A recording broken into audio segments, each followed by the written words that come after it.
Hello everyone and welcome to Inderes TV. I'm here today with the CEO of Eltel, Håkan Dahlström, and we're gonna dig deeper into the Q4 earnings report. Welcome, Håkan. Thank you. Thank you.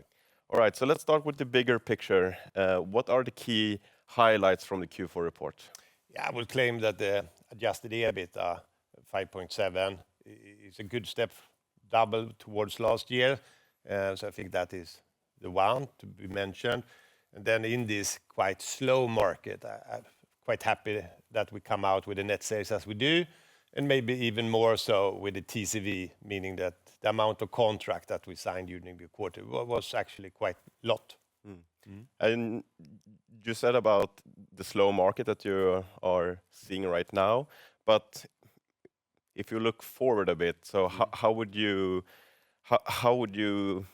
assess the demand outlook within your different country units, and what are the key revenue drivers and challenges that you face in each country unit going forward? Yeah, well, if I zoom out a bit, in the beginning of 24, we saw that the demand was higher than the supply, I would claim, in all areas. But after the vacation and when we came into the early autumn, we saw that it was a slow market and that have continued up to, I would claim, now. So that is, of course, coming with a bit of delay if you relate to the interest rate and what is happening in the society. I expect it to be also a little bit delay on this side. Now, when interest rate comes down, people are going to be more active, but it takes a little bit of time until it actually impacts us. So the amount of contract that we were able to sign in the end of last year is, of course, important for us going forward. And with that strong order book, I think that we are in well positioned. But I expect the market to step by step, maybe a little bit slow, but step by step coming in and be more and more active during next year or this year, 25. Yeah. And I thought we also could talk about last week's major solar power park project in Finland. Can you share some more details on the order, expected revenue recognition, margins, and also your expectation on how this order can shape the future for this area? Yeah, I think this, we are very happy of this commitment that they have shown us. And this is about an overhead line, a grid connection and substation, and a solar park, sizable solar park. So when you need all of this, sort of Eltel is your perfect partner, and that we think we can prove this in this case. And then, of course, it's also that we have to deliver it, of course. But it's a good start now with first the contract and now the notice to proceed, meaning that we have the order to actually start doing the practical work, and the team is up running with doing this. When you look at how it's built when it comes to revenue recognition and this sort of thing, it's a milestone-based contract and give us the possibility to invoice over time. So it's not so that we are financing the project as such. It's done in a balanced contract, I would claim. So we are happy for that. We are happy for this opportunity to prove ourselves on a solar park, grid connection, overhead line of the largest size. So important case for us, absolutely. And I think you mentioned on the webcast as well that the majority of the revenue streams will come in 2025. Yeah, the park will be up in production mid-26.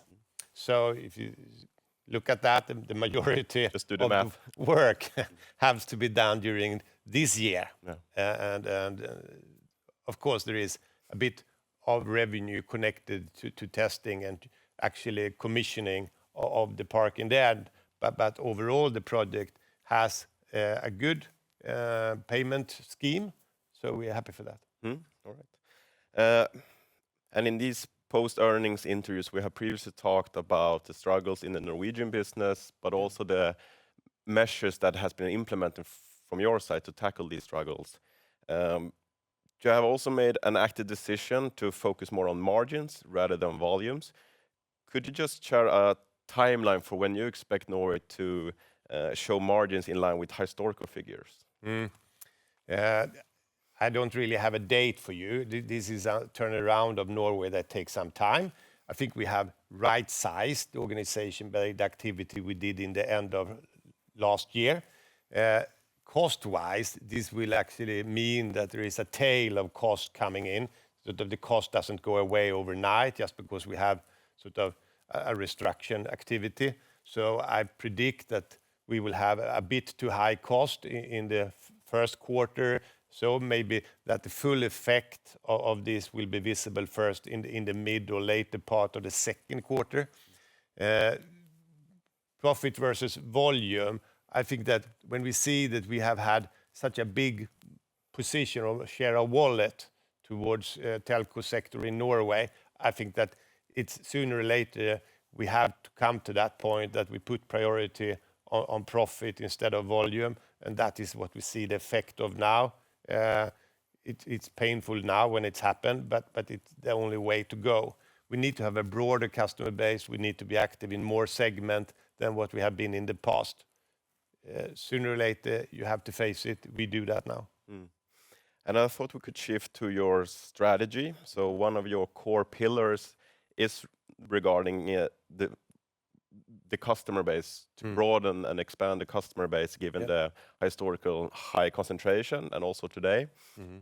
Could you share some insights into the progress made so far in expanding the customer base? And also, if you could touch on the key strategies that you are employing to attract new clients, but also reduce the dependency on a few major customers. When you say high concentration, I would claim that in all markets except Norway, I think we have already achieved this, that we now have a much more balanced customer base.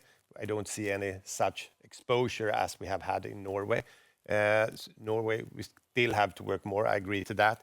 But for the rest of the Nordic markets, I would say that we have a balanced customer base and we are not in big exposure. What we do is that we actually do more or less the same competence, more or less the same services, but there is another customer segment. Public infra is a good example of that. You have seen the large frame agreement we have signed with the Trafikverket in Sweden, the defense, we are now working on all the air bases in Sweden and so on.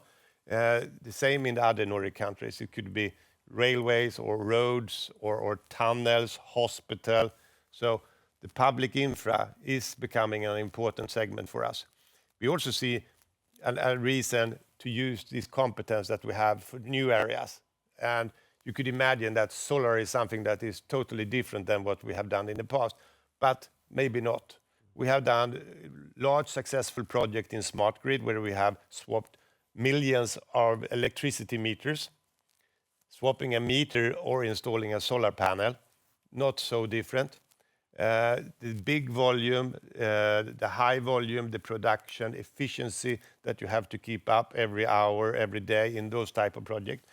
We have a very proven track record in those. We have the processes, we have the IT system to support this, and we are now sort of adjusting those to a solar park. The first delivery of the solar park in Finland proves that, yes, it was possible to do it, and now we scale it.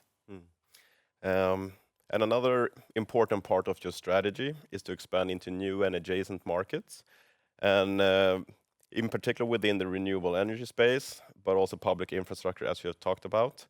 With the recent major solar power plant order in Finland, we are already seeing more tangible results from that area. I thought we could just look into the crystal ball here and look, let's say, 5 years ahead. How do you see these sectors shaping the revenue mix and the margin profile for Eltel? I see better margin in what I call new and adjacent business, and I talked about new and adjacent business now for 2 years. I understand that next year I most likely can't call it new and adjacent business anymore. That will be core business for us, but we will most likely also address some other areas as can be new. But with solar, wind, energy storage, private network, so I think this will have, if you say 5 years, then it will have a significant portion of our revenue, a significant portion of our margin. We see that these areas that are not so mature as we are used to, they're not so standardized. That also open up, if you're prepared to take responsibility in an EPC contract, it also open up for some better margin. We also see that the portion of material is much higher in this type of project than our traditional core business, where the customer is sourcing more or less all the materials. We might have less than 10% of the material in our contract. The rest is outside our business. If you take these new adjacent areas, we have all the material. In most contract, I can't swore that it's every contract, but I would claim that by very big majority of all the contract, we have all the material included in the contract. That is also a contribution. And finally, what will be the main focus in 2025, and what should investors keep an eye on? First, and most important for us is to improve the profitability in the bulk of our business, the core business, and that's both on operation excellence and commercial terms. That will be the most important for us. And to look after is, of course, the gross profit, see how we're doing there. Then continue broadening the customer base, even though I claim that we have a balanced customer base in all country units except Norway. This is still something that we have to work on continuously, of course, looking for new value, new customer. And then build on the competence and existing business, go for more of our new and adjacent business, partly due to the margin, and partly due to that, of course, we want the company to grow. And to be able to grow, coming from the telco sector, from the traditional power business, we need to find new customers and new markets. Otherwise, we won't be able to grow. All right. Thank you so much for joining me today, Håkan, and thank you all for watching. Thank you all.